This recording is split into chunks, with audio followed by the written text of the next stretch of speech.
नमस्कार मंडळी, मी अर्चना स्वागत करते आहे तुमचं आपल्या नमो संभवामी या चॅनलमध्ये। आज आपण आपल्या व्हिडिओमध्ये पुत्रदा एकादशीची कथा, एकादशीचे नियम आणि महत्त्व बघणार आहोत। त्यामुळे व्हिडिओ शेवटपर्यंत नक्की बघा। व्हिडिओ जर तुम्हाला आवडला तर व्हिडिओला लाईक, चॅनलवरती नवीन असेल तर चॅनलला सबस्क्राईब करा आणि बेल आयकॉनला देखील प्रेस करा, जेणेकरून नवीन व्हिडिओचं नोटिफिकेशन तुमच्यापर्यंत पोहोचू शकेल। पुत्रदा एकादशीच्या दिवशी भगवान श्री हरी विष्णूंची विधिवत पूजा करून उपवास केल्याने व्यक्तीला संततीचे वरदान मिळते असे मानले जाते। हिंदू कॅलेंडरनुसार महिन्याच्या दोन्ही पक्षात कृष्ण पक्ष आणि शुक्ल पक्षातील 11वा दिवस एकादशी म्हणून साजरा केला जातो। पुत्रदा एकादशी वर्षातून 2 वेळा येते। त्यातील पहिली पौष महिन्यात आणि दुसरी श्रावण महिन्यात येते। पौष महिन्यातील शुक्ल पक्षातील येणारी एकादशी पौष पुत्रदा एकादशी म्हणून साजरी केली जाते। तर पुत्रदा एकादशीचे महत्त्व असे आहे की भगवान श्री हरी विष्णूंची पुत्रदा एकादशीच्या दिवशी पूजा करून व्रत केल्यास पुत्रप्राप्तीची इच्छा पूर्ण होते अशी श्रद्धा आहे। जे लोक हे व्रत करतात त्यांच्यावर भगवान श्री हरी विष्णूंची अपार कृपा असते आणि त्यांच्या मनोकामना पूर्ण होतात असेही मानले जाते। जे लोक वर्षातून 2दा हे व्रत करतात त्यांना मोक्ष प्राप्त होतो आणि त्यांच्या मुलांना आरोग्याचे वरदान मिळते। तर आपण पुत्रदा एकादशीचे नियम बघूयात। जे व्रत करणार आहेत त्यांच्यासाठी हे नियम अत्यंत महत्त्वाचे आहेत। पुत्रदा एकादशीचे नियम हे दशमीच्या तिथीपासूनच लागू होतात, त्यामुळे दशमीच्या दिवशी कांदा लसूण खाऊ नये। द्वादशीला उपवास सोडावा। तुम्हाला एकादशीचे व्रत करायचे असेल तर दशमीच्या दिवशी सूर्यास्तापूर्वी भोजन करावे। पुत्रदा एकादशीच्या दिवशी सकाळी सूर्योदयापूर्वी उठून स्नान करून स्वच्छ वस्त्र परिधान करावे। या दिवशी गंगेत स्नान करण्याचा नियम आहे, पण जर तुम्हाला ते जमत नसेल तर तुम्ही आंघोळीच्या पाण्यामध्ये गंगाजल मिसळून देखील स्नान करू शकता। त्यानंतर भगवान श्री हरी विष्णूंची विधिवत पूजा करावी। पंचोपचार पद्धतीने भगवान श्री विष्णूंची पूजा करून त्यांना धूप, दीप, फुले, अक्षता, रुली, फुलांच्या माळा आणि नैवेद्य अर्पण करायचा व्रताचा संकल्प घ्यावा। पूजेनंतर पुत्रदा एकादशीची व्रताची कथा वाचावी किंवा ऐकावी आणि दिवसभर उपवास ठेवावा। रात्री फळे खावीत आणि द्वादशीच्या दिवशी स्नान करून देवाला नैवेद्य दाखवावा आणि नंतर आपण स्वतः भोजन करावे। पुत्रदा एकादशीचा दुसरा नियम असा आहे की ज्यांनी पुत्रदा एकादशीचे व्रत केले आहे त्यांनी लसूण, कांदा विरहित अन्न खावे। यासह मनाने आणि शब्दाने ब्रह्मचर्य पाळावे। दशमीपासून द्वादशीपर्यंत भगवान श्री हरी विष्णूंचे ध्यान करावे। एखाद्या व्यक्तीने या दिवशी उपवास केला नाही त्यांनी एकादशीच्या दिवशी तामसिक अन्न देखील वर्ज्य करावे। यासह खोटे बोलू नये, अनैतिक कृत्य करू नये, राग, लोभ इत्यादी गोष्टींपासून अंतर ठेवले पाहिजे।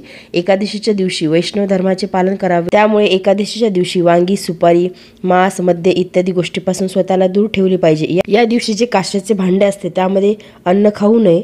तर मी तुम्हाला आता एकादशी व्रताची कथा सांगणार आहे। तर महाराज युधिष्ठिर यांनी विचारले, हे परमेश्वरा, आपण एकादशीचे महात्म्य सांगून आमच्यावर मोठी कृपा केली आहे। आता आम्ही आपल्याला विनंती करतो की पौष शुक्ल एकादशी व्रत कशासाठी केले जाते, त्याचा विधी काय आहे व या व्रतात कोणत्या देवाची पूजा केली जाते ते तुम्ही आम्हाला सांगा। भक्तवत्सल परमेश्वर श्रीकृष्ण म्हणाले, हे राजन, या एकादशीचे नाव पुत्रदा एकादशी। या दिवशी भगवान श्री हरी विष्णू नारायणाची पूजा केली जाते। या संपूर्ण संसारात पुत्रदा एकादशीच्या व्रतापेक्षा श्रेष्ठ असे कुठलेही व्रत नाही। व्रताच्या पुण्याने मानव तपस्वी, विद्वान व धनवान होतो।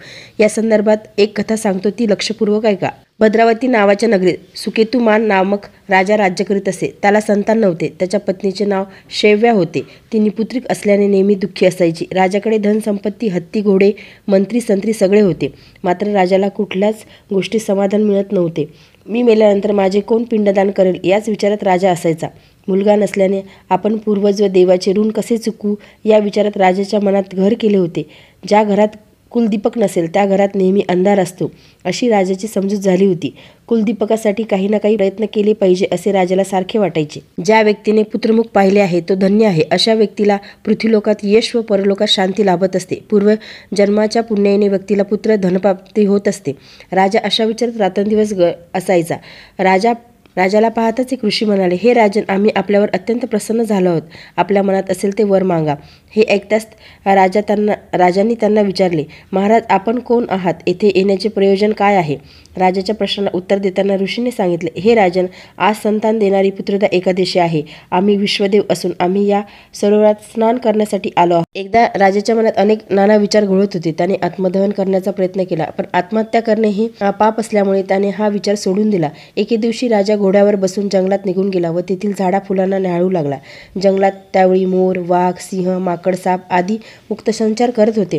हत्ती त्याच्या पिल्लासह फिरत होता। राजाला जंगलात येऊन बराच कालावधी झाला होता, तरी घरी परत जाण्याचे त्याचे मन होत नव्हते।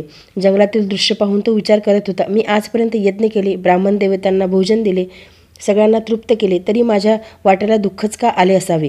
विचारात मग्न असलेल्या राजाला तहान लागली. राजा इकडे तिकडे पाण्याचा शोध घेऊ लागला. थोड्याच अंतरावर राजाला एक सरोवर दिसले. त्या सरोवरात सुंदर कमळ उमललेले होते. हंस व मगर विहार करत होते. सरोवराच्या चहूबाजूने ऋषीचा आश्रम होता.